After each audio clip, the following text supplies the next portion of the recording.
தேவனாம் இயேசு கிறிஸ்துவின் நாமத்தில் அன்பின் வாழ்த்துக்கள். நீதிமொழிகள் 13:12.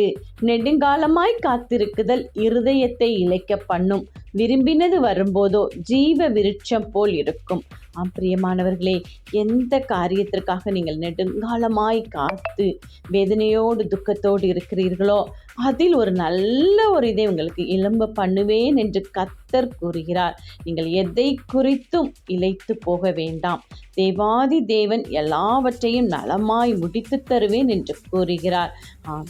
நீங்கள் விரும்பியது உங்கள் கைகளில் வரும் பொழுது ஜீவ விருட்சத்தை போல ஒரு அழகானதை நீங்கள் பெற்றுக்கொண்டு தேவனை மகிமைப்படுத்துகிறவர்களாய் இருப்பீர்கள். தேவ பிரசன்னம் உங்களை சூழ்ந்து கொள்ளும். காத்திருக்கிறோம் என்று நினைக்காதீர்கள். தேவன் உங்களுக்கு ஒரு புதிய வழியை திறந்து இந்த நாளில் பெரிய காரியங்களை செய்து மகிழ பண்ணுவார். ஆமென்.